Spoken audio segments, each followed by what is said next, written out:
Jalan ke surga beserta penebus. Dia pemimpinku beserta aku. Jejak langkahnya ku ikut tiap hari, karena dialah pemimpinku.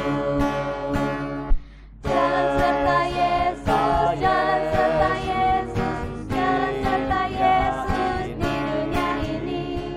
Dengan Yesus aku akan sampai ke surga negeri yang indah, kekal dan suci. Ku dengar bisikan dan nasihatnya, dia pemimpinku beserta aku.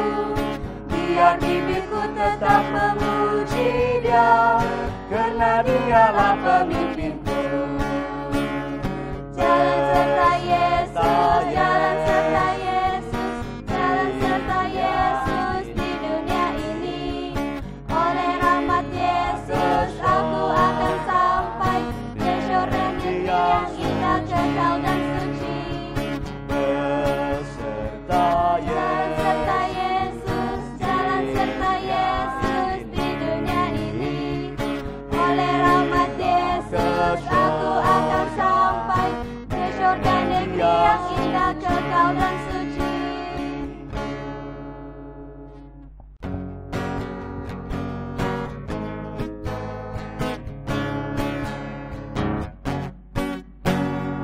hanya oleh imanku dapat berita firman Tuhan. Sabdanya pasti aku percaya, tiada lain yang dia pun hidup. Dia bersabda, Dan ku percaya, maka jadi padaku. Dia bersabda, dan ku percaya, maka jadi padaku. Biar lain orang ragukan firman, aku tetap percaya tiada bimbang. Dia bersabda, dan ku percaya, maka jadi padaku. cinta kau Tuhan jadikanku seperti telah tersurat, dan padanya aku dapat hidup dari kematian.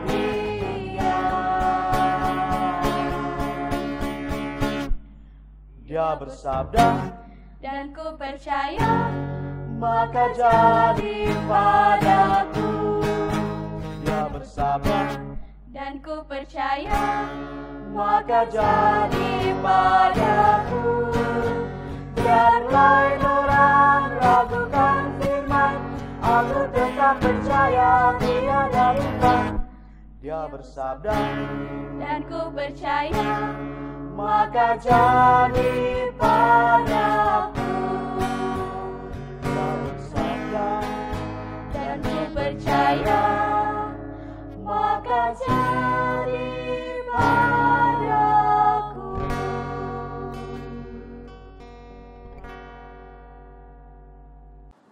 Terima kasih di atas pujian yang sudah disampaikan tadi, ataupun lagu istimewa yang kita sudah nyanyikan bersama, atas pimpinan daripada Belia Gereja SDA Telemason yang dipimpin oleh pertama Cik Eliarlina, dan yang kedua adalah Cik Marcelin, dan yang ketiga Cikgu Suzy, yang keempat Elder Larry, dan saya sendiri pemimpin acara kita pada hari ini yaitu Elder Dezia.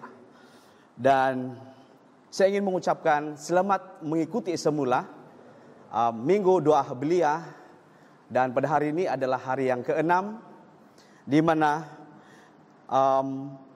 pemimpin ataupun doa nanti akan dilayangkan oleh Elder Larry, dan pelajaran kita pada hari ini akan disambung oleh Cikgu Suzy, yaitu tanda Tuhan yang sebenar. Dan saya ingin mengucapkan sekali lagi terima kasih karena terus setia mengikuti Minggu Doa Belia Wilayah 2. Terima kasih.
seturut kehendak-Mu.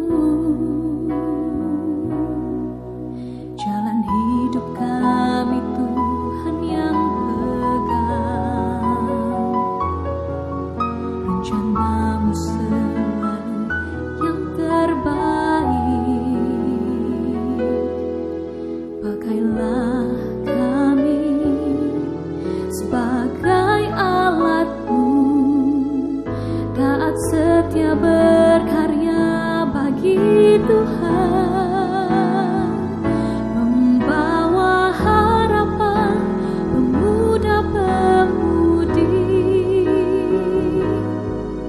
Ayo sahut panggilan Tuhan, menjadi saksinya, berdiri teguh, perjuangkan kebenarannya, perlihatkan dunia kasih Tuhan.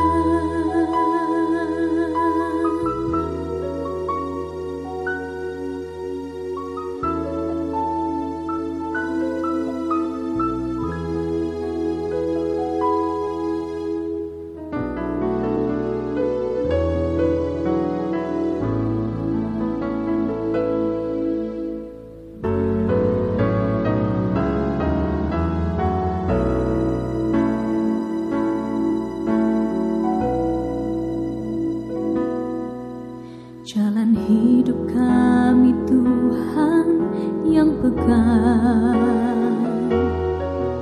rencana-Mu selalu yang terbaik.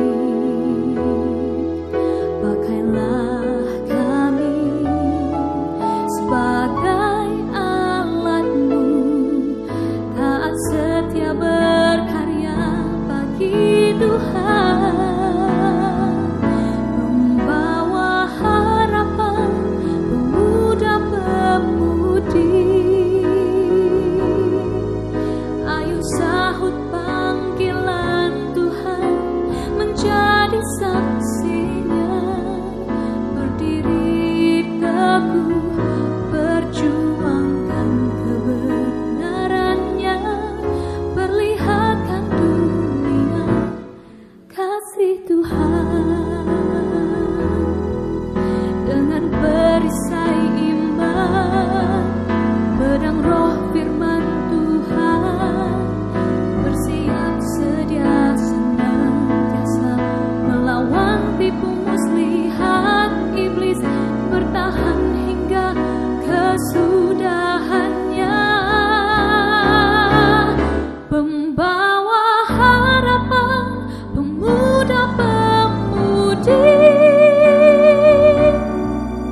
Ayo sahut panggilan Tuhan, menjadi saksinya, berdiri teguh, perjuangkan kebenarannya, perlihatkan dunia kasih Tuhan, berdiri teguh, perjuangkan kebenarannya, perlihatkan dunia, perlihatkan dunia, perlihatkan dunia kasih Tuhan.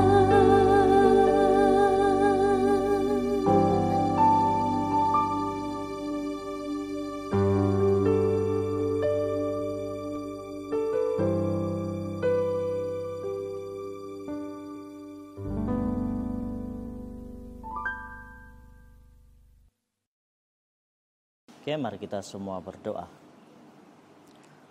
Bapa, Tuhan kami yang maha besar, terima kasih karena Engkau telah menyertai kami untuk menjalankan acara Minggu Berdoa Belia. Kami bersyukur karena Bapa sentiasa bersama dengan kami, membantu kami. Berkatilah line internet kami supaya terus berjalan dengan lancar, sekaligus acara ini berjalan dengan lancar juga dan dapat menyampaikan firman-Mu dengan baik. Terima kasih Bapa, dan inilah doa kami. Dalam nama Yesus Kristus kami serahkan doa ini. Amin.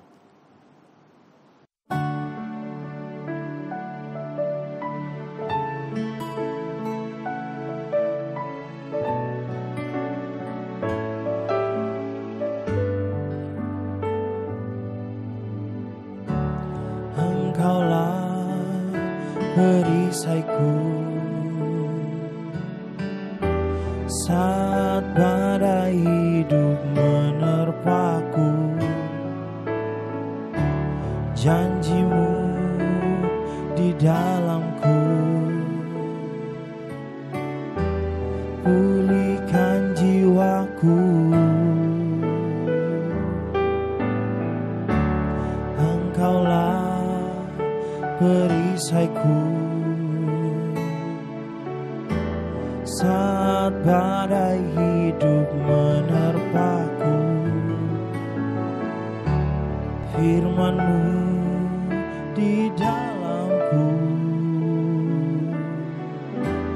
tenangkan jiwaku.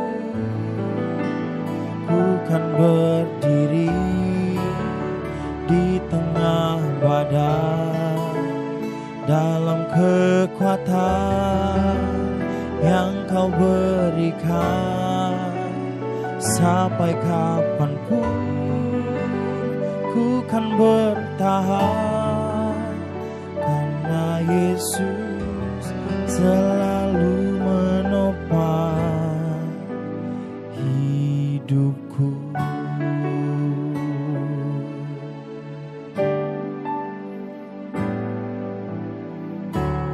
Engkaulah perisaiku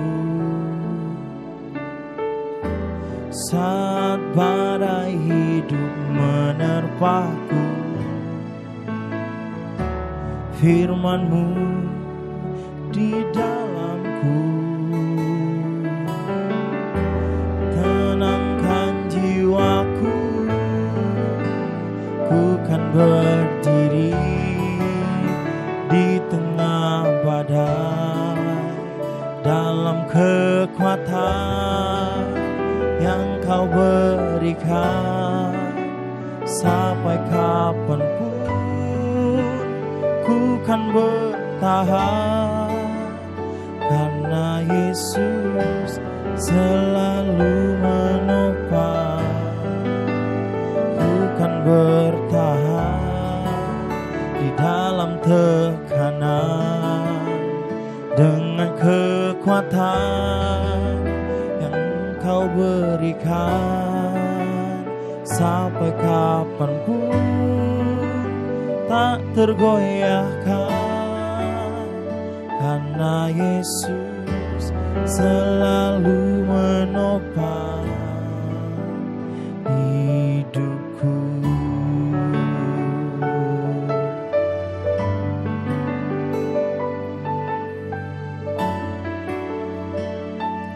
Yesus selalu menopang hidupku.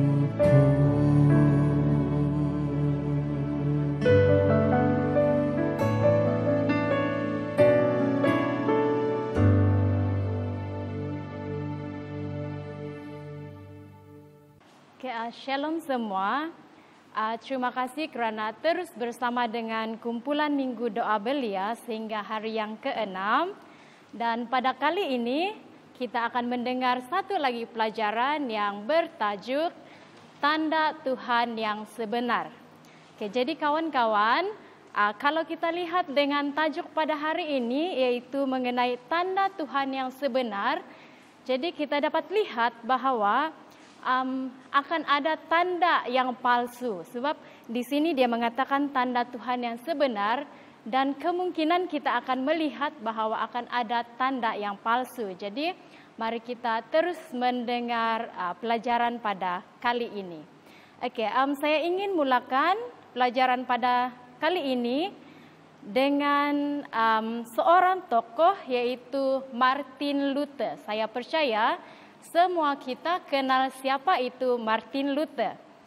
Martin Luther menggelar Satan sebagai monyet Tuhan. Kenapa dia gelar Satan itu sebagai monyet Tuhan? Sebab Satan ini dia adalah seorang yang suka mengikut ataupun meniru apa yang Tuhan lakukan. Sebagai contoh, kalau kita lihat Tuhan menabur gandum. Jadi Satan pun ingin menabur juga. Tapi dia bukan menabur gandum, tetapi dia menabur lalang. Ini kita dapat lihat dalam Matius 13 ayat 24 dan ayat 27 hingga 28. Kemudian situasi seterusnya kita dapat lihat Tuhan mengajak anak-anaknya untuk melalui pintu yang sempit dan jalan yang sempit. Satan pun mau juga untuk mengajak anak-anaknya. Tapi Satan tidak mahu melalui jalan sempit itu. Dia membawa anak-anaknya itu melalui jalan yang luas. Kita ingatkan yang lagu Di Dalam Dunia ada dua jalan kan, lebar dan sempit. Jadi kalau di dalam jalan yang sempit itu Tuhan ingin bawa kita di situ. Tapi Satan sebaliknya. Jadi Tuhan membandingkan gerejanya pula dengan seorang wanita yang suci. Kalau Satan dia mau membandingkan pengikutnya sebagai wanita yang tidak suci. Ini kita boleh temui dalam Wahyu 12 dan juga Wahyu 17. Dan akhirnya Tuhan dia mahu ataupun mempunyai meterai mengenai pengikut-pengikutnya. Dan si Satan ini pun dia pun ingin mengikut style Tuhan itu. Dia pun mau memeteraikan dia punya pengikut-pengikutnya. Jadi Tuhan dan iblis ini masing-masing mempunyai tanda untuk pengikut-pengikut mereka. Jadi hari ini kita akan melihat apakah tanda yang diberikan kepada pengikut-pengikut Tuhan dan juga apakah meterai ataupun tanda bagi pengikut-pengikut iblis ataupun Satan. Sebab dalam tajuk sebentar tadi mengatakan bahwa tanda Tuhan yang sebenar. Kita dapat ingat, kita dapat lihat yang Satan ini dia suka sangat meniru apa yang Tuhan lakukan. Jadi dia pun ada tanda seperti Tuhan juga. Tapi tanda-tanda itu ada perbezaan antara meterai Tuhan dan juga meterai ataupun tanda iblis ataupun Satan. Jadi anak-anak muda yang dikasihi rakan-rakan sekalian, dalam kitab Wahyu ada satu terma ataupun satu tema yang selalu kita salah tafsir, yaitu mengenai tanda binatang. Dan sehingga masa ini banyak tafsiran mengenai tanda binatang itu. Malah sekarang ini zaman internet, kalau kita search di Google untuk melihat ataupun tengok apa maksud tanda binatang itu, kita type saja dalam ruangan search di Google itu ada banyak maksud. Dan terdapat 15 juta rujukan mengenai apa maksud tanda binatang itu, dia bilang di sini. Jadi sekiranya 15 juta itu kita cari sendiri rujukan tersebut untuk memahami apakah tanda binatang itu tersebut. Mungkin kita tidak mempunyai masa yang cukup untuk memahami apakah maksud tanda binatang itu. Jadi cara kita untuk memahami apakah tanda binatang, apakah tanda Yesus itu, tanda Tuhan itu adalah dengan melalui pembacaan Alkitab. Dan sering kita dengar masa ini tanda binatang itu sebenarnya microchip yang dimasukkan di dalam kulit kita, di bawah kulit kita. Ataupun sebelum ini kita dapat dengar yang mungkin tanda binatang itu adalah barcode. Barcode itu adalah satu garisan-garisan yang biasanya dalam paket pembelian ataupun barang-barang yang dijual itu ada chop di situ. Jadi ada yang mengatakan bahwa tanda binatang itu mungkin seperti itu, dia bilang. Mungkin kalau masa sekarang ada juga yang mengatakan bahwa vaksin itu adalah tanda binatang, bilang kan. Tapi sebenarnya bila kita memahami atau belajar dengan lebih lanjut lagi, tanda binatang itu bukanlah seperti apa yang kita pahami. Jadi mari kita belajar melalui firman Tuhan dalam buku Wahyu, apa sebenarnya tanda Tuhan itu ataupun the seal of God. Jadi bila kita mau tahu apa itu tanda Tuhan, apa itu tanda binatang, kita pasti kenal juga macam mana tanda itu sebenarnya. Macam kita mau kenal orang kan, macam mana kita untuk memahami kawan kita itu sekiranya kita tidak kenal kawan kita kan. Jadi mula-mula kita berkomunikasi dengan kawan kita, kita kenal nama dia, tinggal di mana, dia apa makanan kesukaan dia, apa makanan kegemaran dia, apa minuman dia, apa hobi dia. Di situ barulah kita dapat kenal, oh kawan saya sebenarnya macam ini. Jadi begitu juga bila kita mau mengenal tanda Tuhan, kita mesti belajar dengan lebih mendalam mengenai tanda-tanda Tuhan itu melalui sumber yang benar. Dan apa sumber yang benar itu adalah tidak lain tidak bukan daripada Alkitab kita, dari buku Wahyu. Dan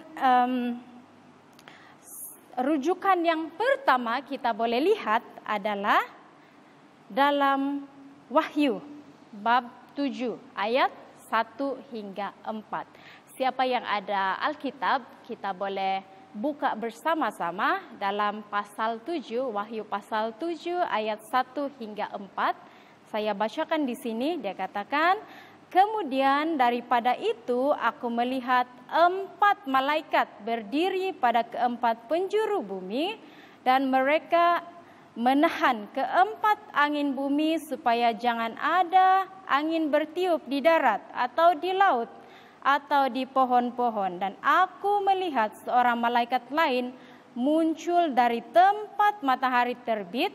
Ia membawa meterai Allah yang hidup.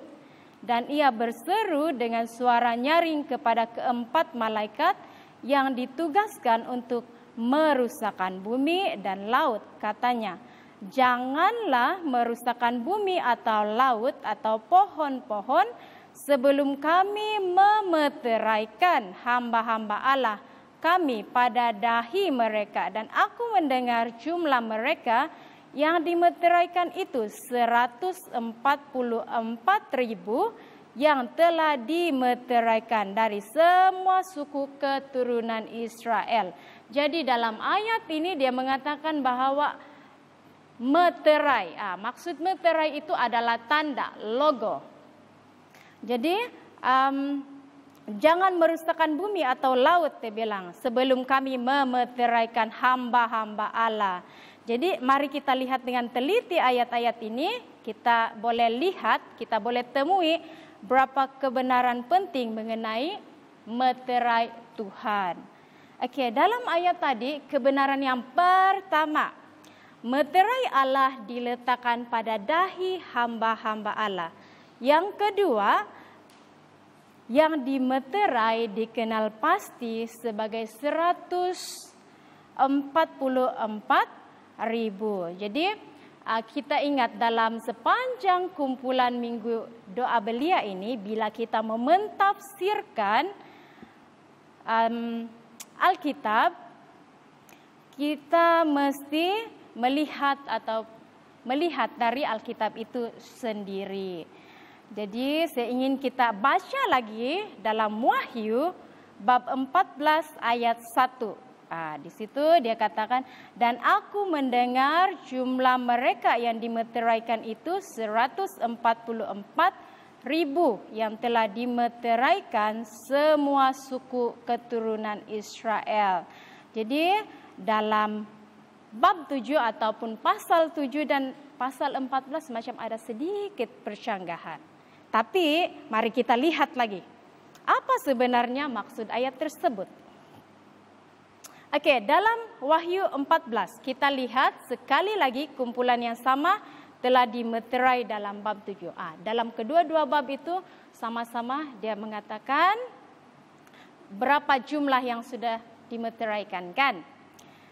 Dan walaupun kita lihat ada perbezaan dalam Wahyu 7, yaitu dia katakan di situ 144.000, yang mana sebenarnya itu adalah simbol umat Tuhan akhir zaman yang mempunyai meterai Tuhan pada dahi dorang, dia bilang di dahi ini. Dan Wahyu 14 pula dia katakan di situ 144.000 mempunyai nama anak domba dan Tuhan tertulis di dahi mereka, dia bilang. Yang dalam bab 7 tadi dia bilang simbol umat Tuhan. Tapi kalau dalam Wahyu 14 dia cakap di situ nama anak domba dan Tuhan tertulis di dahi mereka, dia bilang. Tapi bila kita bandingkan sebenarnya dua petikan ini, dia bagi kita satu kesimpulan bahwa meterai Tuhan adalah nama Tuhan yang tertulis di dahi umatnya yang setia. Jadi di dahi kita ini adakah bila dia katakan ada meterai Tuhan di dahi kita? Kita mau buat logo ataupun kita mau buat tatu nama Tuhan di dahi kita? Nanti saya berjalan-jalan sana di Pekan Kota Marudu kah, di mana-mana kah, pergi Kundasang kah, pergi Ranau kah, ada tanda, ada tatu di dahi saya. Oh, anak Tuhan. Itu kah meterai yang sebenarnya? Kita teruskan lagi apa dikatakan di sini. Pertama sekali kita mesti paham bahwa Wahyu itu adalah sebuah buku yang banyak bercakap mengenai simbol. Jadi maksudnya bukan kita letak tatu nama Tuhan di sini, tapi itu adalah satu simbol. Simbol apa? Dia bilang merujuk kepada nama Tuhan, mereka bercakap tidak lebih dan tidak kurang daripada watak ataupun karakter Tuhan. Ini kita boleh lihat dalam Keluaran 33 ayat 19, Keluaran 34 ayat 6 hingga 7. Jadi kita buat satu kesimpulan bahwa meterai Tuhan adalah watak Yesus Kristus yang kita perlihatkan dalam kehidupan seharian kita. Jadi kita mau kasih tengok kepada orang-orang di sekeliling kita bahwa kita ada karakter Kristus itu dalam diri kita. Bukannya kita cop dahi kita, oh saya ini pengikut Kristus, saya ini pengikut Tuhan. Dengan adanya tatu-tatu di dahi kita, di tangan kita. Bukan seperti itu. Tapi ia lebih memberitahu kepada kita untuk memakai karakter Yesus, kelakuan Yesus itu dalam setiap kelakuan, setiap pergaulan yang kita lakukan. Kita memberikan cerminan mengenai prinsip ilahi Tuhan dalam hidup kita. Dalam kehidupan kita, kita yang memberikan pantulan macam mana karakter Yesus. Jadi kita sudah dengar bahwa tanda Tuhan itu sebenarnya bukan di dahi yang kasih tatu, tapi adalah kelakuan ataupun karakter Yesus, dia bilang. Dan seterusnya, kalau kita lanjutkan untuk membaca kitab Yehezkel, kita akan sedar juga dari 10 hukum yang berkaitan mengenai meterai Tuhan. Saya percaya semua kita di sini ini kita paham, kita pernah baca, kita sudah hafal apa itu hukum 10. Dalam Yehezkel 20 ayat 12, dia mengatakan di situ, hari-hari Sabatku juga aku berikan kepada mereka menjadi peringatan. Bila peringatan itu bermaksud tanda di antara aku dan mereka, supaya mereka mengetahui bahwa akulah Tuhan yang menguduskan mereka. Jadi apa tandanya? Hari-hari Sabatku, dia katakan dalam Yehezkel 20 ayat 17. Kalau dalam Yehezkel 20 ayat 20, dia katakan di situ, kuduskanlah hari-hari Sabatku sehingga itu menjadi peringatan. Dia katakan lagi di situ peringatan, maksudnya itu tanda di antara aku dan kamu supaya orang mengetahui bahwa akulah Tuhan. Jadi di situ ada 2 ayat dalam Yehezkiel tadi mengatakan supaya jadi peringatan antara aku dan kamu. Aku itu siapa? Aku itu adalah Tuhan. Kamu itu siapa? Kita. Peringatan mengenai antara Tuhan dan kita supaya orang lain tahu bahwa Tuhanlah, Yesuslah Tuhan Allah kita. Jadi adakah kita dapat sesuatu di situ? Hari Sabat, perintah keempat dalam hukum Tuhan dikenal pasti sebagai meterai, tanda, logo kepada kita bahwa kita ini adalah pengikut Tuhan. Kenapa? Sebab biasanya meterai ini dia berfungsi untuk kenal pasti seorang atau sesuatu. Ya, dalam meterai itu, dalam tanda itu dia mengandungi nama, ada sifat, ada kuasa dan watak pemilik meterai tersebut. Sebagai contoh, kalau kita lihat di belakang saya ini ada dua bendera kan, bendera Pathfinder, bendera Adventure, ada logo di situ. Kalau kita lihat bendera Pathfinder, bendera Pathfinder ini logonya, ini namanya. Jadi bila nampak logo itu, ini dari gereja Seventh Day Adventist. Itu contoh logo. Oke, jadi begitu juga dengan meterai Tuhan. Oke, lepas itu kita baca pula perintah yang keempat. Dia memberitahu kita tentang pemeliharaan Sabat. Ini dalam Keluaran 20 lah. Dia mengatakan di situ bahwa kita kenal pasti sebagai Tuhan, sebagai penguasa mutlak ciptaannya. Kalau dalam pelajaran kedua kita sudah melihat ataupun mendengar bahwa Tuhan adalah pencipta kan. Jadi kita adalah milik mutlak Tuhan. Oke, dalam Keluaran 20 ayat 4 itu dia katakan di situ, ingatlah dan kuduskanlah hari Sabat. 6 hari lamanya engkau bekerja dan melakukan segala pekerjaanmu, tapi hari ke-7 adalah hari Sabat Tuhan Allahmu. Maka janganlah melakukan sesuatu pekerjaan engkau atau anakmu laki-laki atau anakmu perempuan atau hambamu laki-laki atau hambamu perempuan atau haiwanmu atau orang asing yang di tempat kediamanmu. Sebab 6 hari lamanya Tuhan menjadikan langit dan bumi, laut dan segala isinya, dan ia berhenti pada hari ke-7.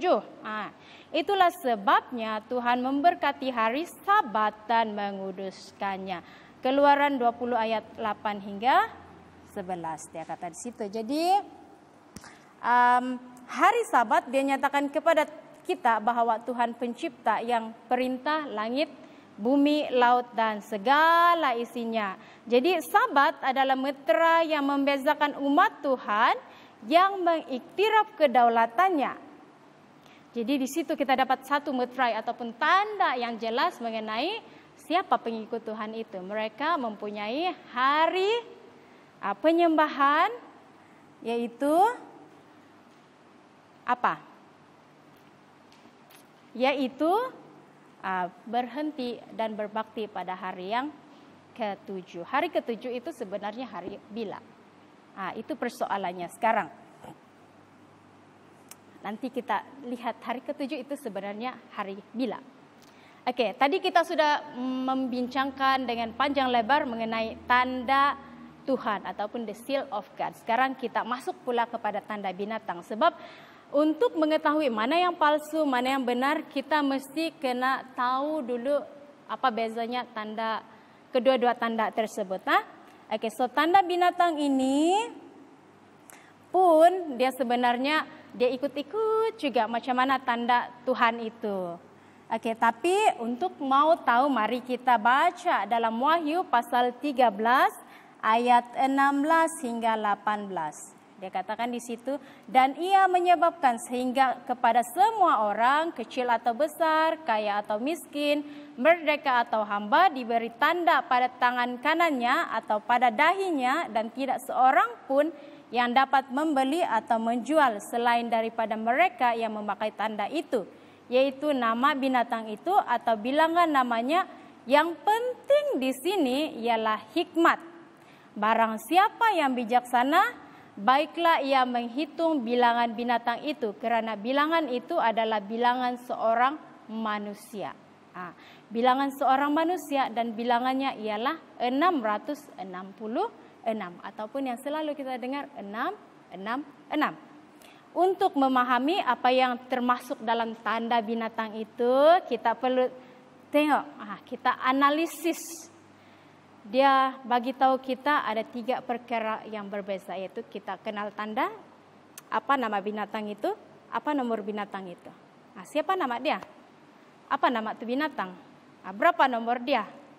Gitu.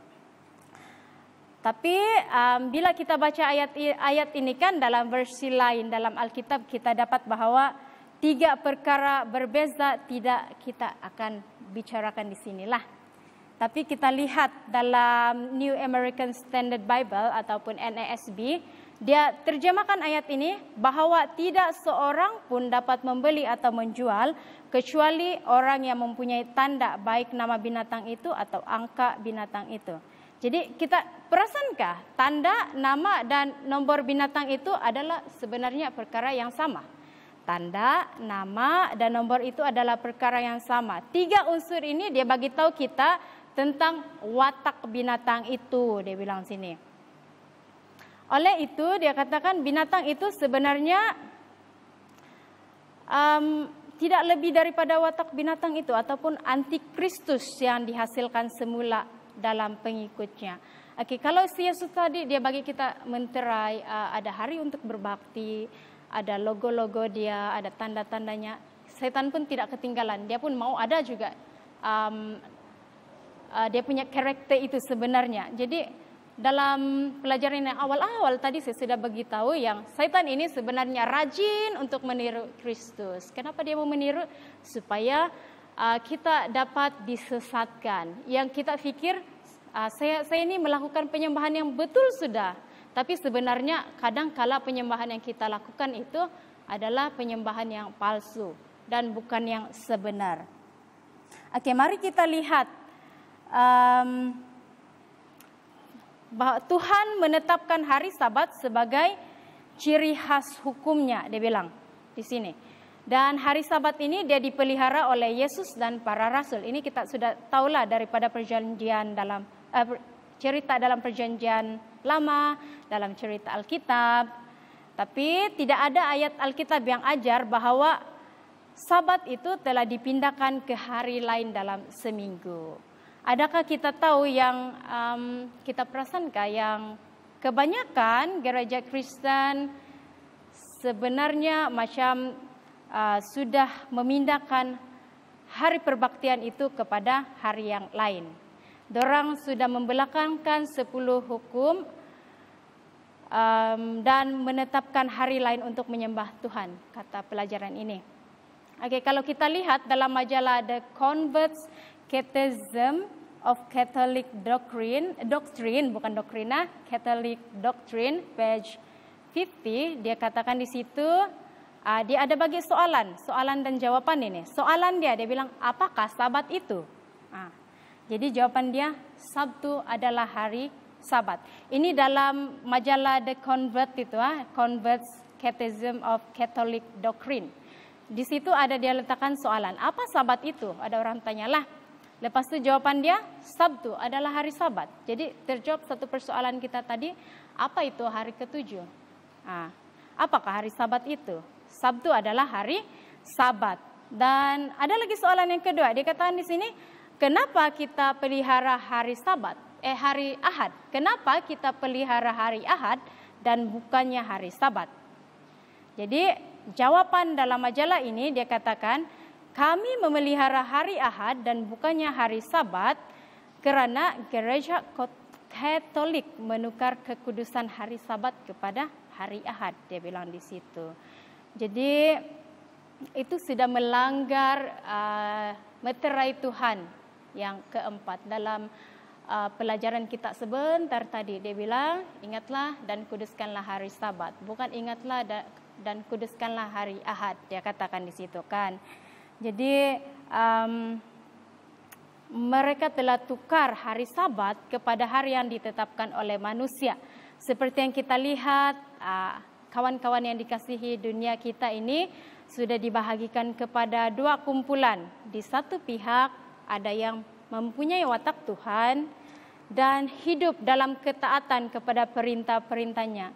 Dan ada satu pihak lagi yang dia punya watak ini adalah watak binatang ataupun antikristus.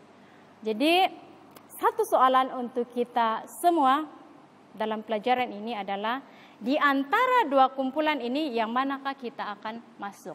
Sama ada kita mau masuk kepada kumpulan yang pertama yang saya katakan tadi, yaitu mereka yang mempunyai watak Tuhan, ataupun kumpulan yang kedua, yaitu watak binatang. Jadi itu terpulang kepada kita sudah pun mendengar panjang lebar dua perbandingan tanda tadi. Dan kita harus sadar bahwa Satan itu sangat licik. Dia rajin untuk meniru Tuhan, tanda-tanda Tuhan. Tapi sebenarnya bila kita mengkaji, kita belajar dengan lebih teliti, kita dapat lihat mana tanda yang sebenar dan mana yang palsu. Dari segi penyembahan pun kita dapat lihat sudah mana meterai Tuhan yang sebenar. Dan kita sudah dapat tahu bahwa tanda binatang itu ataupun meterai itu sebenarnya bukanlah yang kita tulis tatu di kita punya dahi, tapi itu melalui perlakuan kita. Sekiranya karakter yang kita perlihatkan kepada dunia itu adalah, ataupun di sekeliling kita adalah yang mencerminkan sifat Kristus, itu adalah tanda sebenar. Kita dapat mengikuti Tuhan. Tapi kalau kita punya perlakuan itu sebaliknya, kita dapat menilainya sendirilah. Jadi dalam keadaan ini dia memerlukan kita ketaatan. Saya tahu setiap dari kita ini akan mengalami turun naik. Kita punya iman, kita punya perbuatan, kita punya penurutan. Kadang-kadang kita macam letih untuk teruskan. Saya sudah buat begini, tapi bila saya ikut sudah macam kita yakin sudahlah kan yang kita ini sudah mengikuti karakter Tuhan. Kadang-kadang mungkin kita akan rasa penat, tapi jangan kita biarkan kepenatan kita itu membuatkan kita hanyut. Kita harus kembali semula untuk memperbaiki diri kita. Dan biar kita menjadi cerminan, pantulan karakter Yesus. Dan sebelum kita akhiri pelajaran ini, saya mau kita dengar satu cerita mengenai ketaatan, yaitu macam mana kita pancarkan watak Kristus itu dalam hidup kita. Ini mengisahkan satu orang yang bernama Brenda, yaitu satu orang wanita muda. Dia setia, dia memutuskan hidup dia kepada Tuhan tanpa ambil berat tentang akibatnya. Dia bilang, si Brenda ini dia rancang pendidikan peringkat ijazah sarjana dia, tapi pada semester yang ketiga mau habis sudah dia punya pengajian, dia diadakan pada hari Sabat. Dan apa yang Brenda lakukan di situ, dia tidak hadir pada hari Sabat itu, tidak hadir kelas. Dan apa akibatnya? Dia punya pengajian pun tertangguh selama 1 tahun. Kawan-kawan yang sama-sama masuk itu, dorang sudah graduate, sudah convocation setahun yang lalu. Si Brenda dia terpaksa extend selama 1 tahun lagi. Jadi kalaulah Brenda itu tidak taat kepada hari perbaktiannya itu, dia sudah kasih habis, dia punya ijazah tuh. Tapi oleh sebab dia taat kepada Tuhan, dia tertinggal 1 tahun daripada kawan-kawannya. Tapi dia sadar bahwa bila dia ingin memantulkan karakter Kristus, ada banyak cabaran yang dia akan lalui. Tapi Brenda memilih untuk taat kepada Tuhan. Jadi bagaimana kepada kita pada hari ini? Adakah kita mau ikut seperti Brenda? Ataupun, kalau saya kalau saya tidak pergi kelas waktu hari Sabat ini, ya tangguhlah saya 1 tahun, lama lagi. Begitu. Ataupun kita mau ikut macam si Brenda, tidak apa, ini memang Tuhan punya jalan untuk saya ingin membuktikan kepada Tuhan bahwa saya taat kepada Dia. Saya ingin buktikan kepada kawan-kawan saya, walaupun saya lewat setahun, tapi saya ada Tuhan yang sentiasa bersama saya. Itu adalah pilihan kita, belia-belia sekarang ini. Adakah kita mau pilih ikut seperti Brenda, ataupun kita teruskan dengan pilihan yang pertama tadi, yaitu pergi sejak ke kelas pada hari Sabtu. Ataupun kita mau pergi sembahyang pada hari Sabtu, itu adalah pilihan di tangan kita sendiri. Tapi ingat, kita sudah tahu apa itu meterai tadi. Tuhan berkali-kali ingatkan kepada kita, ingatlah dan kuduskanlah hari Sabat. Jadi Brenda adalah satu contoh mengenai hidup yang taat Tuhan sebagai pemilik dan penguasa segala-galanya, dia bilang. Jadi Brenda juga adalah satu contoh kepada kita, macam mana kita terima watak Yesus Kristus dalam hidup, dalam ketaatan. Jadi hari ini, masa ini, malam ini, ketika ini saya ingin menjemput kita semua untuk buat komitmen untuk setia kepada Tuhan. Untuk setia kepada Tuhan kita perlukan pertolongan dari Tuhan. Jadi marilah kita minta Tuhan untuk hasilkan semula watak Tuhan dalam diri kita, yaitu watak Kristus, dan bantu kita untuk menjalani kehidupan yang penuh ketaatan. Oke, jadi sampai di situ saja pelajaran kita untuk kali ini. Kita dapat lihat tanda yang sebenar dan juga tanda yang palsu. Jadi rekan-rekan sekalian, mari kita kaji semulalah apa yang kita pegang selama ini, adakah dia benar-benar yang sebenar ataupun yang palsu. Oke, jadi sebelum itu mari kita semua tunduk kepala, saya pimpin dalam doa. Tuhan Allah Bapa kami yang bertakhta dalam kerajaan syurga, terima kasih Bapa, Engkau sudah bersama dengan kami sepanjang pembelajaran tadi. Terima kasih Tuhan, Engkau sudah memberikan kami satu panduan sementara kami hidup di dunia ini untuk memilih mana satu tanda yang sebenar dan juga tanda yang palsu untuk menjadi pengikut-Mu sementara kami berada di dunia ini Bapa. Dan Tuhan, biarlah Engkau akan terus bersama dengan belia-belia, biarlah mereka akan melakukan pilihan-pilihan yang terbaik dalam kehidupan mereka. Apapun pilihan yang mereka hadapi, biarlah mereka akan tetap taat. Biarlah mereka akan memilih untuk tetap taat kepadamu dan terus mencerminkan karakter-Mu dalam setiap perlakuan, setiap apa saja yang mereka lakukan dalam kehidupan mereka Tuhan. Tuhan, saya juga ingin mendoakan buat semua belia-belia yang mungkin sedang menghadapi pergumulan dalam pilihan mereka, sama ada dalam pekerjaan, dalam kesihatan. Biarlah mereka akan melakukan semua itu dengan memilih untuk terus taat kepada-Mu Tuhan. Dan Tuhan, terima kasih Engkau sudah begitu baik kepada setiap satu persatu kami. Ampuni segala dosa dan kesalahan yang sudah kami lakukan, sebab semua ini kami minta dalam nama Yesus yang sudah menjadi juru selamat kami semua. Amin.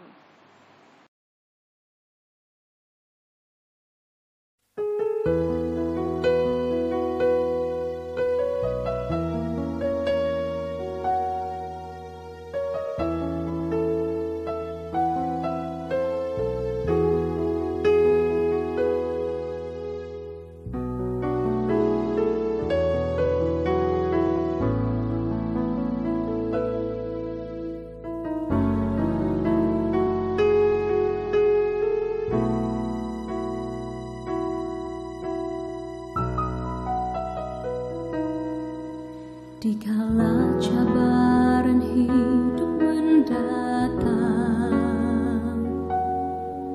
Tuhanlah sumber kekuatan hidup. Penuhi kami dengan Roh Kudus, agar hidup seturut kehendak-Mu. Jalan hidup kami Tuhan yang pegang, rencana-Mu selalu yang terbaik. Pakailah kami sebagai alat-Mu, taat setia berkarya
rencanamu selalu yang terbaik. Pakailah kami sebagai alatmu, taat setia berkarya bagi Tuhan.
Berdiri teguh, perjuangkan kebenarannya, perlihatkan dunia, perlihatkan dunia, perlihatkan dunia kasih Tuhan.